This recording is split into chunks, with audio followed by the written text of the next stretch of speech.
제17편 다윗의 기도. 여호와여, 의의 호소를 들으소서. 나의 울부짖음에 주의하소서. 거짓되지 아니한 입술에서 나오는 나의 기도에 귀를 기울이소서. 주께서 나를 판단하시며 주의 눈으로 공평함을 살피소서. 주께서 내 마음을 시험하시고 밤에 내게 오시어서 나를 감찰하셨으나 흠을 찾지 못하셨사오니 내가 결심하고 입으로 범죄하지 아니하리이다. 사람의 행사로 논하면 나는 주의 입술의 말씀을 따라 스스로 삼가서 포악한 자의 길을 가지 아니하였사오며 나의 걸음이 주의 길을 굳게 지키고 실족하지 아니하였나이다. 하나님이여, 내게 응답하시겠으므로 내가 불렀사오니 내게 귀를 기울여 내 말을 들으소서. 주께 피하는 자들을 그 일어나치는 자들에게서 오른손으로 구원하시는 주여, 주의 기이한 사랑을 나타내소서. 나를 눈동자같이 지키시고 주의 날개 그늘 아래 감추사 내 앞에서 나를 압제하는 악인들과 나의 목숨을 노리는 원수들에게서 벗어나게 하소서. 그들의 마음은 기름에 잠겼으며 그들의 입은 교만하게 말하나이다. 이제 우리가 걸어가는 것을 그들이 애워싸서 노려보고 땅에 넘어뜨리려 하나이다. 그는 그 움킨 것을 찢으려 하는 사자 같으며 은밀한 것에 엎드린 젊은 사자 같으니이다. 여호와여, 일어나 그를 대항하여 넘어뜨리시고 주의 칼로 악인에게서 나의 영혼을 구원하소서. 여호와여, 이 세상에 살아있는 동안 그들의 분깃을 받은 사람들에게서 주의 손으로 나를 구하소서. 그들은 주의 재물로 배를 채우고 자녀로 만족하고 그들의 남은 산업을 그들의 어린아이들에게 물려주는 자니이다. 나는 의로운 중에 주의 얼굴을 배우리니 깰 때에 주의 형상으로 만족하리이다.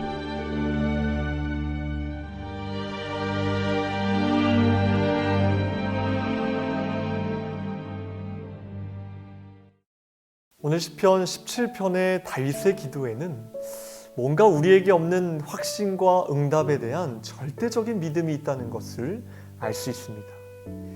이 기도는 마치 법정에서 재판장이신 하나님 앞에서도 결백함을 증명하며 자신이 무죄임을 증명하며 자신의 억울함에 대해 긍휼을 베풀어 달라는 호소력이 높은 기도라고 할 수 있습니다. 그래서 기도에 힘이 있습니다. 누구보다 다윗은 정직했고 죄가 없었으며 하나님의 말씀대로 살려고 노력했기에 누구보다 떳떳하게 하나님 앞으로 나아갈 수 있었고 당당하게 나의 억울함을 풀어달라고 기도에 응답해달라고 말할 수 있었던 것입니다. 3절에 주께서 내 마음을 시험하시고, 여기서 시험하다라는 뜻은 마치 은을 재련하는 자가 꼼꼼하게 검사한 결과 어떤 흠이나 결점도 찾지 못했다는 뜻입니다.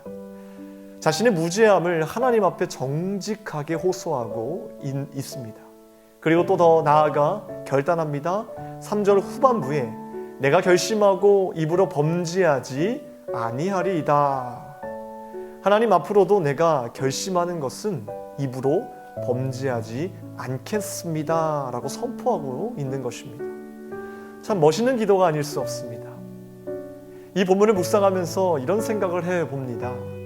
나도 과연 하나님 앞에서 다윗처럼 내 자신이 정직하고 무죄하며 응답해달라고 당당하게 말할 수 있을까? 평생 이러한 기도를 단 한 번이라도 하나님 앞에 할 수 있을까? 아니, 일주일만이라도 하나님 뜻에 맞게 살고 주일 아침에 하나님 앞에서 이러한 기도를 드릴 수만 있다면 참 행복할 텐데 라는 생각을 해보게 됩니다. 특별히 오늘 말씀 가운데 마지막 구절의 말씀이 제 마음 가운데 와닿습니다. 나는 의로운 중에 주의 얼굴을 배우리니 깰 때에 주의 형상으로 만족하리이다. 너무 아름다운 고백입니다. 아침에 깰 때에 주님의 얼굴을 배우니 주의 형상으로 만족하는 삶. 이것이 우리가 평생 누려야 될 축복이고 많이 누리고 있는 축복인 줄 믿습니다. 구약 성경에는 흔히 아침을 기도 응답의 시간 또는 하나님의 은혜와 축복이 임하는 시간으로 묘사되곤 합니다. 오늘의 표현도 마찬가지입니다. 다윗은 앞서 하나님을 면전에 두고 의를 지키면서 하나님의 은혜와 영광스러움을 체험하면서 살아가겠다는 다짐을 한 데 이어서 매일 아침 하나님의 은혜로 오심과 축복으로 인하여 만족한 삶을 살 것이라고 노래하고 있는 것입니다. 지금 우리가 이 새벽에 하나님 앞에 나와 기도하고 예배하는 것, 어쩌면 다윗이 지금 보여주고 있는 모습이 가장 이상적인 태도이며 모습이라고 할 수 있을 것입니다. 이 새벽에 하나님 앞에 기도하는 것입니다. 하나님, 오늘도 허락하시는 주님의 은혜대로 살겠습니다. 주시는 축복에 만족하며 자족하며 살겠습니다라는 찬양이, 고백이 오늘 이 아침에 하나님의 마음을 울리는 우리의 고백이 되기를 축원합니다.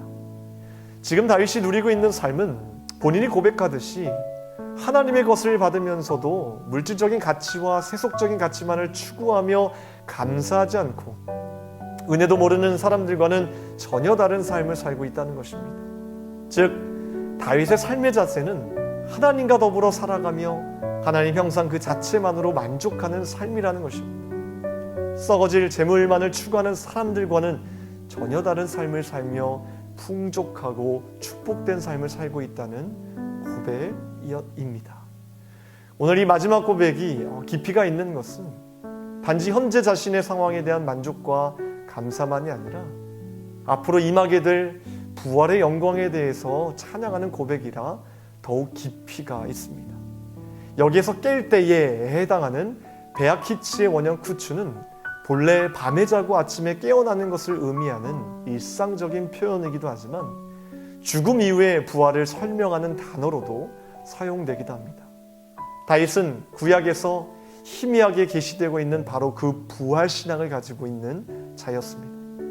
그리고 그의 부활신앙의 핵심은 현세에서 내세로 이어지는 단순한 삶의 연장이 아니라 내세에서 저 천국에서 하나님과 더욱 친밀한 관계를 가지고 하나님의 축복으로 인해 누릴 영광의 초점이 맞춰져 있다는 것입니다. 그래서 그는 고백합니다. 주의 형상으로 만족하리이다. 다윗은 이 땅에서 비록 온갖 고난을 당하다가 육신의 질병을 죽음을 당할지라도 장차 부활하여 영광스러운 주의 얼굴을 보게 될 것을 확신하며 하나님을 찬양하고 있었던 것입니다. 이 부활에 대한 신앙과 믿음이 없었다면 다윗은 극한 위기 가운데서 절대 하나님을 의지하지 못했을 것입니다. 이러한 부활에 대한 믿음과 확신이 있었기에 그는 12절에 이렇게 고백합니다. 그는 그 움킨 것을 찢으려 하는 사자 같으며 은밀한 곳에 엎드린 젊은 사자 같으나 13절에 뭐라고 고백합니까?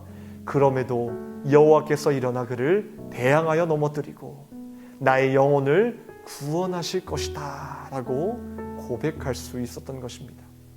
우리도 다윗과 마찬가지로 오늘날 우리 역시 우는 사자같이 삼킬 자를 두루 찾아다니는 사단의 세력에 의해 고통받고 두려울 때가 있습니다.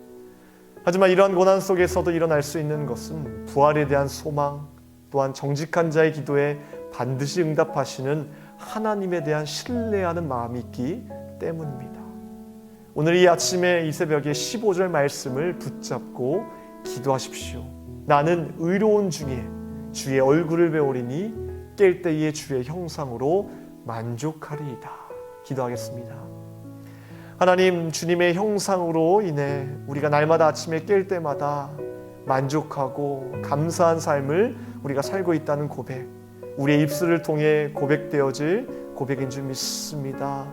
사단이 우는 사자와 같이 두루 삼킬 자를 찾고 있으나 부활의 믿음과 신앙을 가지고 우리가 하루하루 살고 있기에 모든 것을 이겨내며 모든 것을 하나님께 의탁하오니 우리와 늘 동행하시는 주님의 능력으로 말미암아 하루하루를 살아갈 수 있도록 도와주시옵소서. 살아있는 믿음을 주시고 부활에 대한 소망을 가지고 살아갈 수 있도록 도와주시옵소서. 이 새벽에도 간절히 간구하는 제목들마다 주님께서 응답하여 주시고 좋은 것으로 응답하시는 하나님을 절대적으로 신뢰할 수 있도록 도와주시옵소서. 교회와 세우신 담임 목사님 영육간의 강건함으로 지켜주시고 성령의 충만함으로 덧입혀 주시옵소서. 감사드리며 우리를 원하신 예수님의 이름으로 기도합나이다. 아멘.